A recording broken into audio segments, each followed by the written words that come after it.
qui se passe dans votre cœur? Qu'est-ce qui se passe dans votre vie intérieure? Vous savez, aujourd'hui et toute cette semaine, nous allons parler de l'importance d'un cœur pur et comment il influe sur notre relation avec Dieu et avec les autres.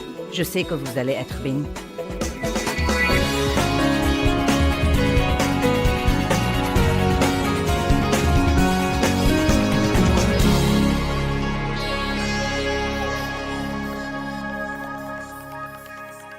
Père, je te rends grâce pour la parole ce soir et je prie qu'elle influe sur nos vies et qu'elle nous aide à veiller sur nos cœurs.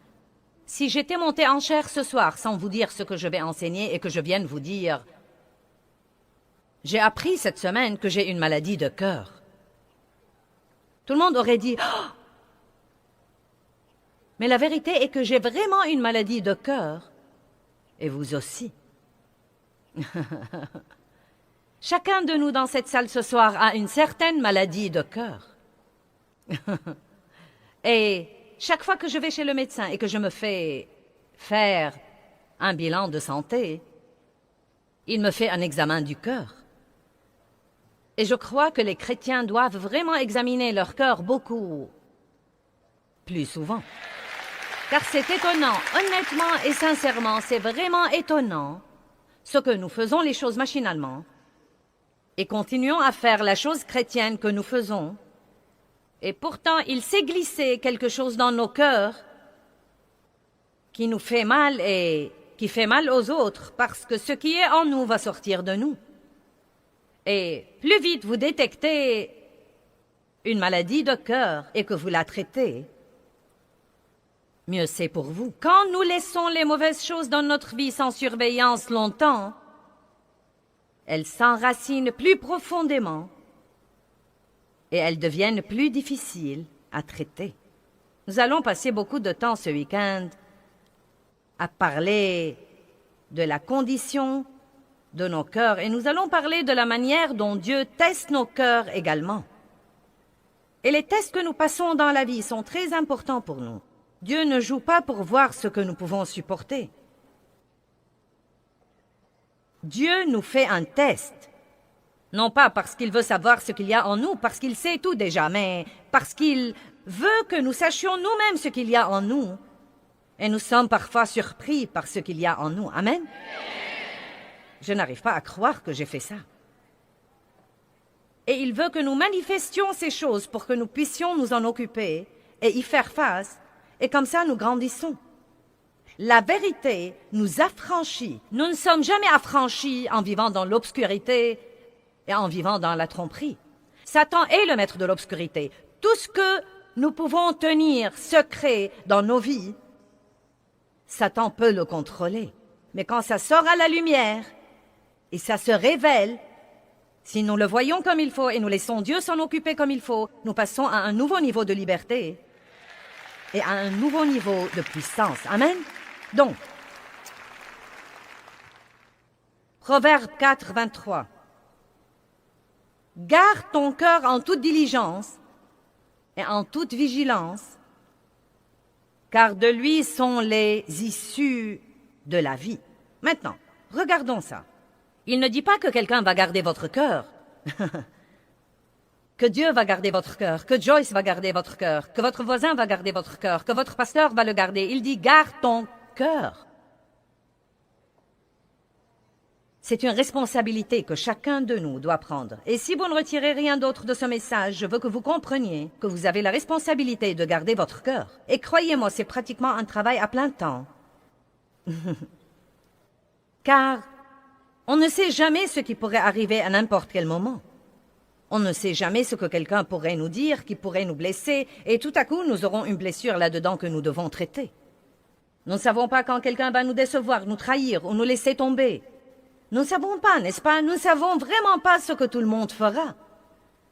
Et donc, nous devons constamment travailler avec le Saint-Esprit pour garder nos cœurs comme il faut. Ceci pourrait être, pour certains d'entre vous, un des séminaires les plus importants auxquels vous auriez jamais assisté. Parce qu'il n'y a rien de plus important que notre vie intérieure. Il y a eu une poignée de choses qui ont vraiment changé ma vie spirituelle avec Dieu. Quand j'ai été régénéré, et rempli de l'esprit quand j'ai appris l'importance de chercher la face de Dieu et non seulement sa main. C'est très important d'arriver à ce point car ce qui est précieux, c'est la présence de Dieu et non seulement ce qu'il peut faire pour nous. C'était important pour moi, mais une autre de ces choses était la vie intérieure. Apprendre que ma vraie vie est en fait la vie qui est en moi. Le saviez-vous? Ce n'est vraiment pas... La vie n'est pas vos circonstances. La vie n'est pas la maison que vous habitez, ou le travail que vous avez, ou l'argent que vous avez à la banque, car vous pouvez avoir tout ça et être très malheureux. Le monde est plein de gens riches et malheureux. Plein de gens prospères et malheureux. Plein de gens qui vivent dans de grandes maisons et qui sont malheureux. Et je ne sais pas, vous savez, il n'y a pas de mal à jouir des meilleures choses de la vie. Dieu veut vous bénir, mais ce n'est pas votre vraie vie. Votre vraie vie, c'est la vie qui est en vous. Et c'est étonnant ce que vous pouvez être heureux au milieu des pires circonstances possibles et combien vous pouvez être paisible au milieu du désarroi qui sévit dans le monde aujourd'hui si vous savez garder votre cœur dans la condition qu'il faut. Quelqu'un peut dire amen à ça? Matthieu 5:8 dit « Bienheureux ceux qui ont le cœur pur, car ils verront Dieu. » J'aime ça. Dieu vous parle si vous gardez votre cœur pur. Vous voulez les secrets de Dieu? Gardez votre cœur pur. Bienheureux ceux qui ont le cœur pur, car ils verront Dieu. Ceci ne veut pas nécessairement dire le voir de vos propres yeux, mais vous expérimenterez la présence de Dieu. 1 Pierre 3 et 4 nous dit à quel point l'homme intérieur est important pour Dieu. Regardons-le sur l'écran, s'il vous plaît. Que votre parure ne soit pas seulement les coiffures recherchées et les cheveux tressés, les bijoux d'or ou les toilettes distinguées, mais que ce soit la parure intérieure et la beauté de la disposition cachée du cœur, avec le charme incorruptible et impérissable d'un esprit doux et paisible, qui n'est ni inquiet ni troublé, mais qui est d'un grand prix devant Dieu. Maintenant, je devrais parler aux dames pour 1 minute, car je sais que nous passons beaucoup plus de temps à nous pomponner que la plupart des hommes. Peut-être pas tous les hommes, peut-être que certains d'entre vous. Vous savez, non mais... Vous savez, Dave prend pas mal de temps pour se faire beau le matin, mais ça ne lui prend pas aussi longtemps que moi. Et je crois que si nous passons la même quantité de temps à examiner nos cœurs que nous passons à examiner nos visages, allez, vous savez comment nous sommes. Nous nous regardons dans tous les miroirs que nous voyons. Vous portez un miroir dans votre sac à main. J'ai sorti le mien il y a quelque temps. Je me suis regardée avant de sortir ici. Je me suis habillée à l'hôtel, je me suis regardée dans le miroir, j'ai examiné mon collier, ma tenue, j'ai tout examiné. Vous savez, examiner. Nous vérifions toujours. Et ici, il y a un miroir dans la chambre verte. Je ne sais pas pourquoi on les appelle vertes, elles ne sont jamais vertes. Et un miroir là, examiner. Je suis sortie ici en me regardant dans le miroir là-bas. Et on a une torche électrique et je m'examine avant de sortir.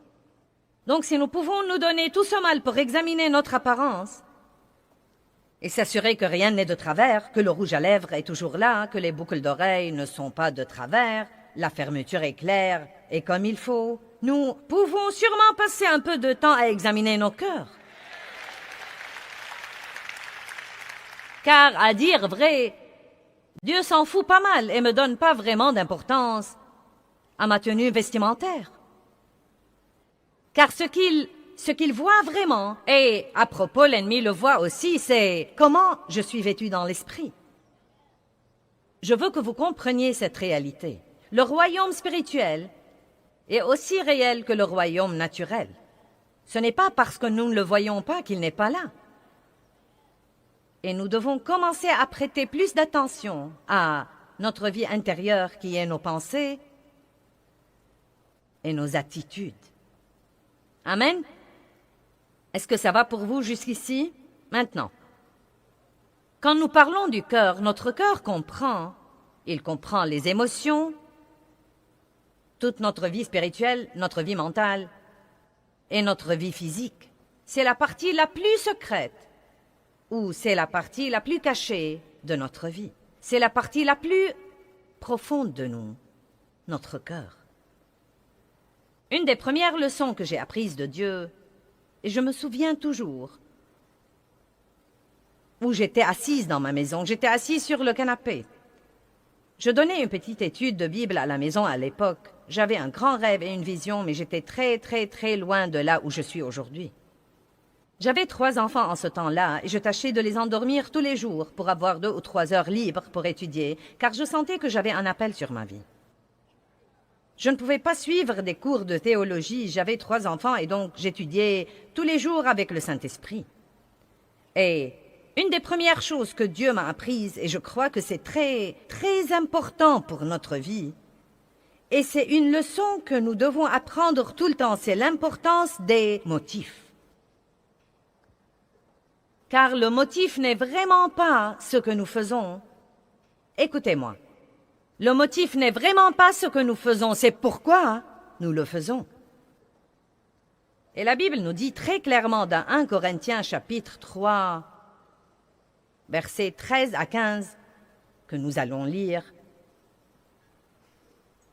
que quelle que soit la bonne œuvre que nous faisons dans notre vie, si nous la faisons avec un mauvais motif, cette œuvre ne sera pas agréable à Dieu et nous en perdrons la récompense. Et je me demande combien de gens passent toute leur vie à essayer de travailler pour impressionner les autres, et cela par leurs bonnes œuvres et leurs bonnes actions. Et au jour du jugement, quand toutes ces œuvres passent le test du feu, qui est, je crois, les yeux de Jésus, quand elles passent par le feu, elles seront détruites.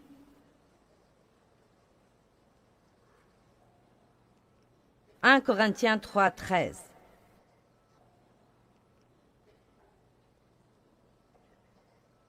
L'œuvre de chacun sera clairement et ouvertement manifestée, montrée pour ce qu'elle est vraiment, car le jour de Christ la fera connaître, parce qu'elle se révélera dans le feu, et le feu éprouvera et jugera le caractère et la valeur de l'œuvre de chacun. Et si l'œuvre bâtie par quelqu'un sur ce fondement, qui est le produit de ses efforts, subsiste au test, il recevra sa récompense. Mais si l'œuvre de quelqu'un est consumée sous le test, il subira la perte de tout, il perdra sa récompense, bien que lui, il sera sauvé, mais seulement comme quelqu'un qui a passé au travers du feu. Nous ne sommes pas sauvés à cause de nos œuvres, car notre salut est basé sur la grâce et la miséricorde de Dieu et le sang répandu de Jésus-Christ. Mais nous aurons des récompenses au ciel pour nos œuvres qui sont faites ici sur terre, mais seulement celles qui sont pures, seulement celles qui sont faites pour une bonne raison. Maintenant, quelles seraient certaines des mauvaises raisons? Eh bien, Matthieu 6 nous donne un petit aperçu. Il dit: quand vous priez, entrez dans votre chambre la plus privée, dans un endroit comme le cabinet, et priez. Que vos prières soient en secret pour que votre Père céleste vous récompense en public. Il ne dit pas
qu'il ne faut pas prier en public, mais il dit que c'est mauvais de prier pour être vu.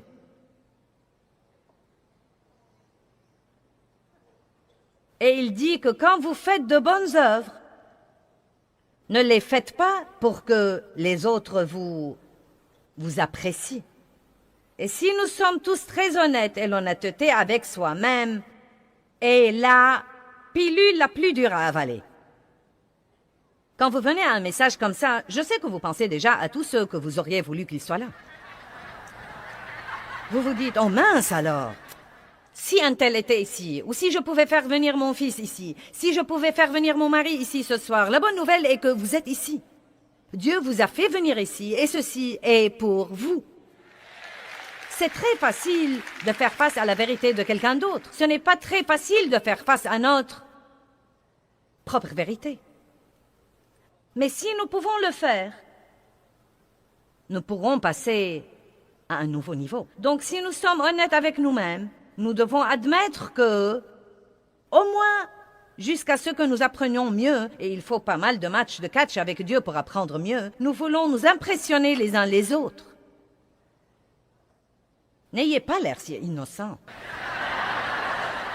N'essayez même pas ça avec moi. Vous avez tous fait comme ça. Je suis arrivée pendant les 3 dernières années à la conclusion que nous ne saurons jamais ce qu'est la liberté jusqu'à ce que nous n'ayons plus besoin de nous impressionner les uns les autres.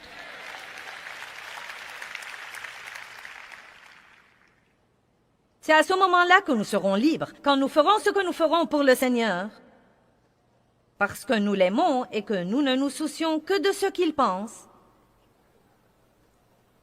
et que nous ne nous laissons pas entraîner par ce que tous les autres pensent de ce que nous faisons. Donc nous devons commencer. Si nous voulons jamais que notre cœur soit juste, nous devons commencer par comprendre les motifs. Et je suggère que vous preniez quelque temps cette semaine pour vous réunir avec vous-même. Prenez rendez-vous sur votre agenda. Réservez une demi-journée avec vous-même. Et si vous ne pouvez pas vous supporter pour longtemps, commencez par de petits incréments. J'aime passer du temps avec moi-même, mais il m'a fallu du temps pour y parvenir. Réunissez-vous avec vous-même, et je veux que vous notiez tout ce que vous faites, et ensuite posez-vous la question, pourquoi je fais ça?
Et croyez-moi, si vous êtes honnête, vous n'aurez plus un programme chargé, car vous pouvez en enlever un tas de trucs dans cette réunion de 4 heures. Car nous ne savons même pas parfois pourquoi nous faisons les trucs. Quelqu'un me l'a demandé et je ne veux pas le fâcher, je l'ai fait. Quelqu'un s'attend à ce que je le fasse, et je ne sens pas que Dieu veut que je le fasse, mais on s'attend à ce que je le fasse. Ou bien nous ne voulons pas... Je faisais des trucs parce que je voulais savoir ce qui se passait, j'étais curieuse. Je vous dis la vérité, et je faisais partie de comités et de groupes parce que je voulais savoir ce qui se passait. Je parle de groupes d'église, de comités d'église. Non mais j'ai poussé et supplié mon mari de devenir un aîné dans l'église. Et je crois en fait que pour Dave, ça lui était complètement égal. Parce qu'il n'essaye d'impressionner personne, il essaye d'aimer Dieu et de vivre sa vie. Mais moi, je voulais savoir tout ce qui se passait. Je voulais qu'il assiste aux réunions des aînés pour rentrer à la maison et tout me raconter. Vous serez donc étonnés de ce que vous découvrirez chez vous. Si vous devenez vraiment, vraiment, vraiment honnête. Écoutez-moi, un jour j'étais dans un institut de beauté et c'était à l'époque où tout le monde portait ses pins de Jésus en diamant fantaisie. Quelqu'un se rappelle les pins de Jésus en diamant fantaisie? Quelqu'un en a toujours? Bien. Et donc je portais mon pin dans l'institut de beauté. Et il y avait une dame là-dedans qui l'a admiré. Oh, c'est vraiment beau. Et une dame m'a dit qu'elle était infirmière dans un centre anticancéreux. Et ensuite, elle a dit, tu sais, je suis chrétienne, mais elle a dit que c'était très dur. Et elle a dit, j'aimerais vraiment pouvoir parler aux gens de Jésus, mais l'hôpital ne nous le permet pas. Et donc, j'ai eu cette idée. Eh bien, vous savez, si elle avait ce pin, et quand elle se pencherait sur les patients, il pourrait voir le nom de Jésus. Maintenant, vous voyez, jusqu'ici, ça va très bien. Et ce nom, juste ce nom de Jésus, les aiderait vraiment. Donc, je me suis dit, bien, je vais lui donner ce pin. Donc, je pensais que je devais le lui donner en privé, mais j'ai pensé, eh bien, comment vais-je faire ça? Et si elle quittait l'Institut de beauté avant moi? Et à ce moment-là, la fille qui faisait mes ongles s'est levée et elle a dit, Joyce, nous n'avons plus la poudre que nous utilisons et le fournisseur est à côté. Je vais aller en chercher et je reviendrai dans un instant. Elle m'a laissée assise avec cette dame et nous étions complètement seuls.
Dieu m'a fourni l'occasion parfaite pour lui dire que je sens que Dieu veut que je te donne ceci, et c'est ce dont il m'a parlé. Et ensuite, m'occuper de mes propres affaires. Mais oh non!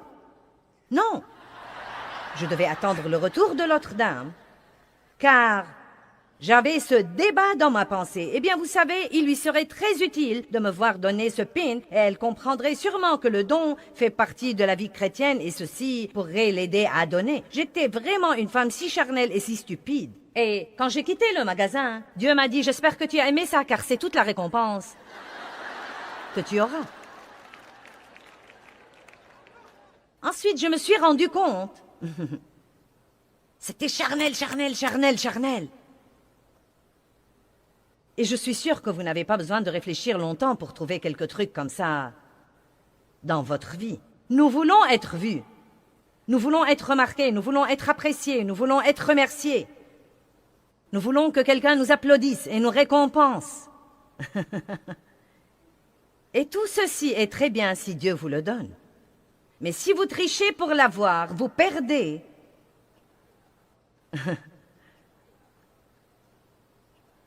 Votre récompense. Et je ne veux pas perdre mon temps et perdre ma récompense. Donc je suis là pour vous dire du fond de mon cœur que je ne suis pas là pour vous impressionner. Je suis là pour vous enseigner et je vais le faire d'une façon ou d'une autre. Vous allez comprendre ce message.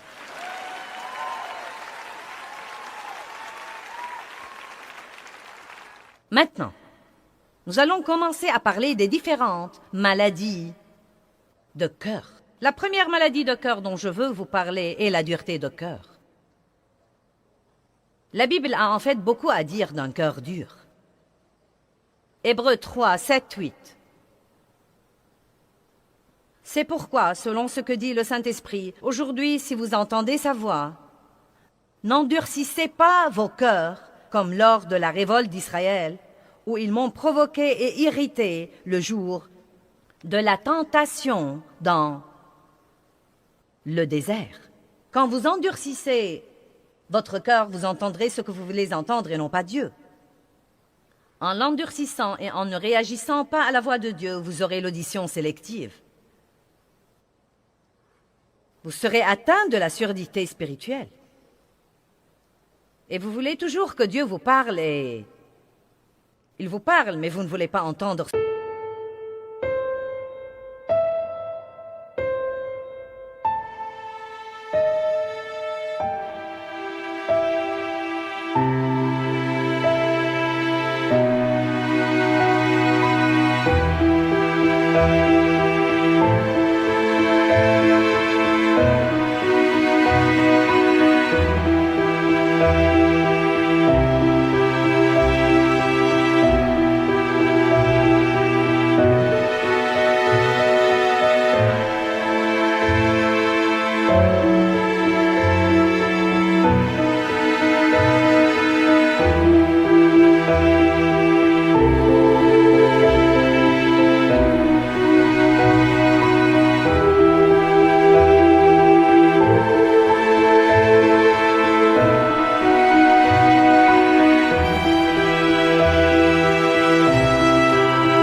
Ce qu'il a à dire.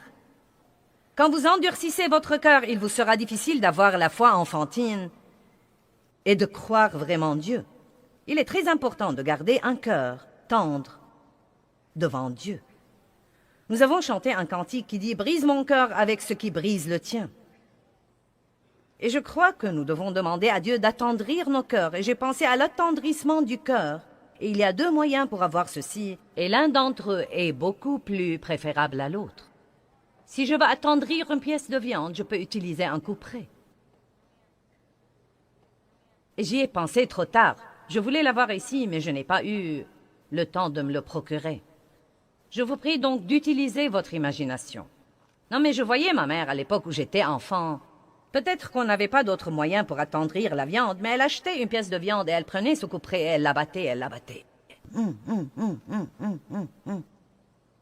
Eh bien, il y a un autre moyen pour nous attendrir, et c'est la méthode de mariner. Je connais quelqu'un qui cuit le meilleur steak que j'ai jamais goûté de ma vie, et il le met à mariner dans quelque chose toute la journée. Et quand je mets mon cœur à mariner en présence de Dieu, il devient vraiment tendre. Car vous ne pouvez pas fréquenter Dieu pour longtemps et ne pas lui ressembler. Donc je préfère la méthode de mariner. Mais si vous ne voulez pas passer du temps avec Dieu, et vous ne voulez pas prendre le chemin facile, Dieu peut vous arranger des circonstances. Et quand vous aurez fini, vous sentirez que vous avez suivi le processus du couperet. Quelqu'un est avec moi là-bas? Bien. Mais nous devons veiller à garder nos consciences ainsi que nos cœurs tendres à l'égard de Dieu.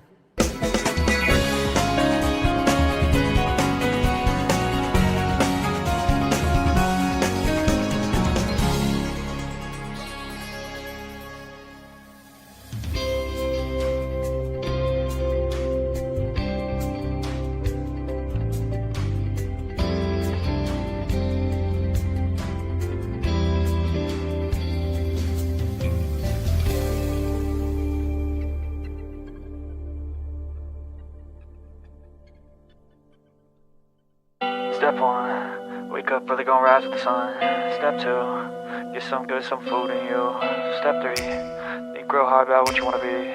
Step 4, fuck everybody, just do your thing. Wake up, today's gonna be a good day. Wake up, today's gonna be a good day. Wake up, today's gonna be a good day. Wake up, today's gonna be a good day. Wake up, today's gonna be a good day. Wake up, today's gonna be a good day. Wake up, today's gonna be a good day. Wake up, today's gonna be a good day. Yo, set your affirmations, aspirations. I got shit to do, the aftermath of preparation. Good food, good mood, blood in circulation. One step at a time, yeah, that's how you make it. Set a goal you control and the steps you take them. I try to pick one thought, have some concentration. And if I make a mistake, it's called education. I try to do this every day, call it replication. Wake up, today's gonna be a good day. Wake up, today's gonna be a good day. Wake up, today's gonna be a good day. Wake up, today's gonna be a good day. Wake up, today's gonna be a good day. Wake up, today's gonna be a good day. Wake up, today's gonna be a good day. Wake up, today's gonna be a good day. So life ain't easy, yo, I think there's a reason though. Ups and downs, just like every different season, yo. Sometimes I'm high, other times I'm barely breathing, though. I always gotta fight and hide from the demons, yo.